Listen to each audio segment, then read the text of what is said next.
Hello दोस्तों, आपका स्वागत है हमारे YouTube channel to the M में। दोस्तों, इस वीडियो में हम कक्षा 10 की प्रश्नावली 1.2 के पहले प्रश्न को हल करने वाले हैं, जिसमें हमें सिद्ध करना है कि √5 एक अपरिमेय संख्या है। दोस्तों, इस प्रकार के प्रश्नों को करने के लिए सबसे पहले हमें जो संख्या दी है उसे हमें परिमेय मानना होता है। उसके बाद हम इस क्वेश्चन को आगे करते हैं। तो दोस्तों, देर न करते हुए क्वेश्चन हल करते हैं। तो सबसे पहले हम मान लेंगे कि √5 एक परिमेय संख्या है। क्या मानेंगे कि माना √5 एक परिमेय संख्या है। परिमेय संख्या है।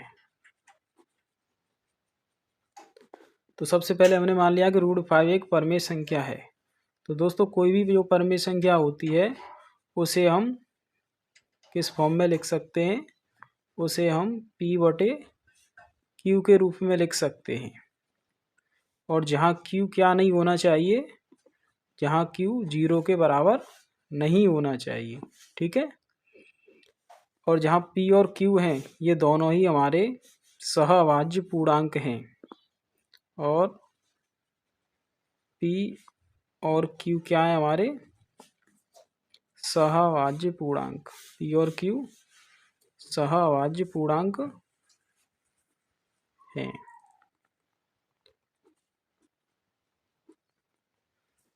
पूर्णांक हैं।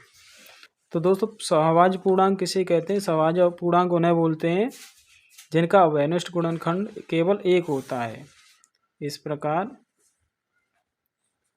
प्रकार P व Q का अवयनिष्ठ गुणनखंड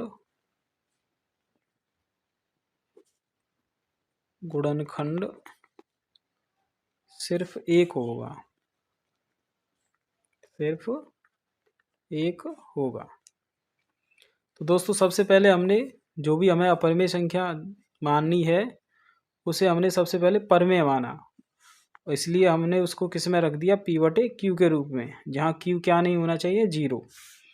और जो ये P और Q होते हैं वो हमारे सहअभाज्य पूर्णांक होते हैं। और सहअभाज्य पूर्णांक उन्हें बोलते हैं जिनका अवयनिष्ठ गुणनखंड सिर्फ क्या होता है? 1।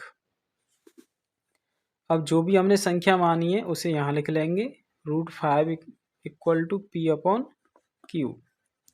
दोस्तों, Q का मल्टीप्लाई 5 में हो जाएगा, तो ये हो जाएगा √5Q = P। अब क्या करेंगे हम? अब इसके बाद हम स्क्वायर करते हैं। तो दोनों ओर क्या करेंगे? स्क्वायर, यानी दोनों ओर वर्ग करने पर। तो दोस्तों, इसका भी इधर भी वर्ग करेंगे और दूसरी ओर भी हम वर्ग करेंगे। जब भी हम रूट की संख्या का स्क्वायर करते हैं तो उस पर से रूट हट जाता है और संख्या आ जाती है। और किसी भी अचर राशि का स्क्वायर करते हैं, किसी भी चर राशि का स्क्वायर करते हैं तो यूँ ही आ जाती है। तो Q², इधर भी P²। अब इसको मान लेंगे हम समीकरण फर्स्ट। क्या मान लिया? फर्स्ट। तो हमने क्या किया? इसका स्क्वायर किया दोनों तरफ। √5 का स्क्वायर 5, Q का स्क्वायर Q² और P का स्क्वायर P²। अब दोस्तों, यहाँ देखिए, अगर हम इधर 5 का डिवाइड करें तो पूरा हो जाएगा, और इधर करें तो इधर भी पूरा हो जाएगा। क्योंकि ये दोनों संख्याएं कैसी हैं? बराबर। इसका मतलब इधर 5 का जा रहा है तो इधर भी 5 का डिवाइड पूरा चला जाएगा।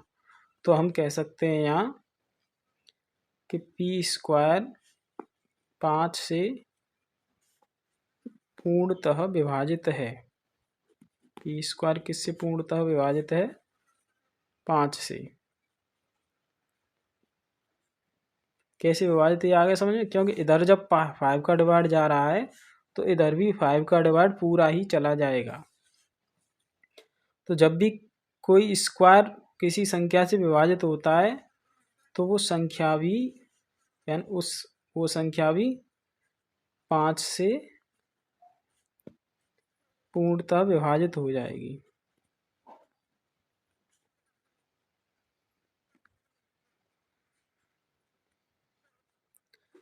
क्योंकि जब p का स्क्वायर 5 से विभाजित है तो p भी 5 से पूर्णतः विभाजित होगी।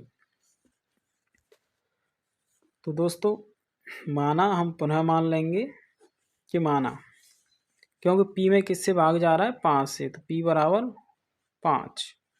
अब कितनी बार जा रही है तो हमें मालूम नहीं है। मान लीजिए p का भाग, p में 5 का भाग r बार जा रहा है। कितनी बार जा रहा है? r बार।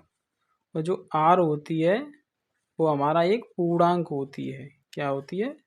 पूर्णांक। r को हम क्या मानेंगे? पूर्णांक। अब फिर पुनः जैसे हमने इसका स्क्वायर किया था दोनों तरफ, इसका भी स्क्वायर करेंगे। पुनः दोनों ओर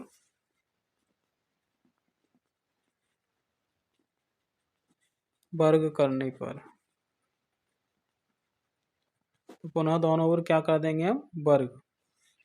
तो p का स्क्वायर हो गया p स्क्वायर, 5 का स्क्वायर 25 और r का स्क्वायर r स्क्वायर। अब दोस्तों देखिए हम अपने समीकरण फर्स्ट पे चलते हैं। वो समीकरण फर्स्ट हमें कहता है कि p स्क्वायर किसके बराबर है? 5q स्क्वायर की। तो p स्क्वायर की जगह पे हम क्या रख सकते हैं? 5q स्क्वायर, क्योंकि p स्क्वायर किसके बराबर था? 5q स्क्वायर की। और ये हो गए हमारे 25 r स्क्वायर। यहाँ लिख देंगे समीकरण 1 से, क्योंकि हमने p स्क्वायर की जगह पर क्या लिया है? 5q square. अब दोनों तरफ 5 से डिवाइड कर देंगे, इधर और इधर भी। 5 बन जा 5, इधर 5 5 जा 25। तो इधर बचे हमारे केवल q स्क्वायर और इधर बचे हमारे 5r स्क्वायर। तो दोस्तों यहाँ देखिए, यहाँ भी सेम यही कंडीशन हो रही है, क्योंकि यहाँ r किससे विभाजित है? 5 से। इसका मतलब जब r में, मतलब जब इस संख्या में 5 का भाग जा रहा है तो q स्क्वायर में भी 5 का पूरा भाग चला जाएगा। तो हम यहाँ कह सकते हैं कि q स्क्वायर 5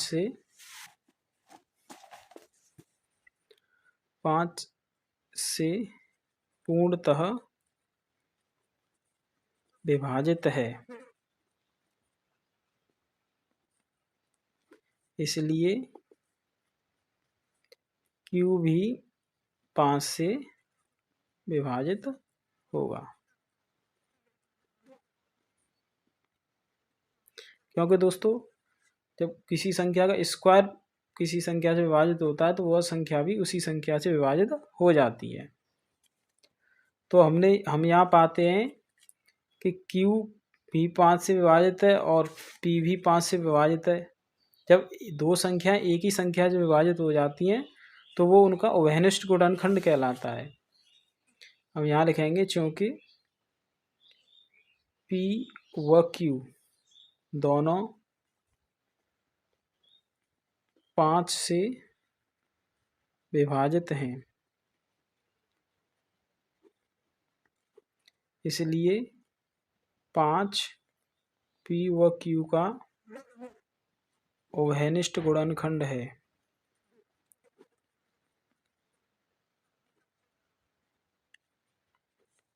गुणनखंड है। तो 5, क्योंकि 5 से हमारा भाग p में भी जा रहा है q में भी जा रहा है, इसलिए 5 p व q का उभयनिष्ठ गुणनखंड हो जाएगा।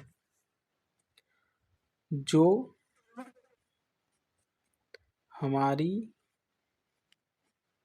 इस परिकल्पना के विरुद्ध है कि p व q का उभयनिष्ठ गुणनखंड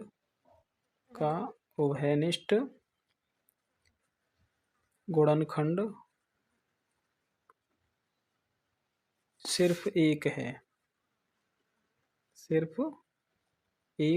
है, क्योंकि हमने ऊपर माना था कि p व q का उभयनिष्ठ गुणनखंड क्या है? सिर्फ एक। लेकिन यहाँ क्या आ रहा है? p व q का उभयनिष्ठ गुणनखंड 5, जो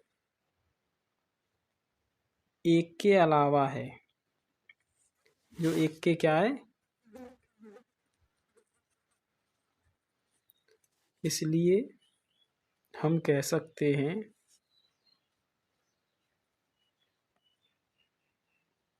क्या कह सकते हैं, इसलिए हम कह सकते हैं कि रूट 5 एक अपरिमेय संख्या होगी। दोस्तों क्योंकि हमारी जो परिकल्पना है वो गलत आ रही है, क्योंकि हमारी परिकल्पना में कहा गया है कि P व Q सहभाज्य संख्याएं, क्योंकि उनका वैनिष्ठ गुणनखंड सिर्फ एक है। लेकिन हमने यहाँ ज्ञात किया है कि इनका वैनिष्ठ गुणनखंड एक के अलावा 5 भी है, इसलिए हमारी परिकल्पना क्या हुई, गलत। जब हमारी परिकल्पना गलत हुई तो जो हमने माना है कि रूट 5 एक परिमेय संख्या है, तो वो ऐसा नहीं हो सकता। इसलिए रूट 5 एक परिमेय संख्या न होकर क्या होगी, एक अपरिमेय संख्या। क्या होगी, एक अपरिमेय संख्या। तो इस प्रकार इस प्रश्नावली में और भी क्वेश्चन हैं, उनको हम आगे वाली वीडियो में करेंगे। तो दोस्तों वीडियो पसंद आए तो वीडियो को लाइक और चैनल को सब्सक्राइब करना ना भूलें। धन्यवाद।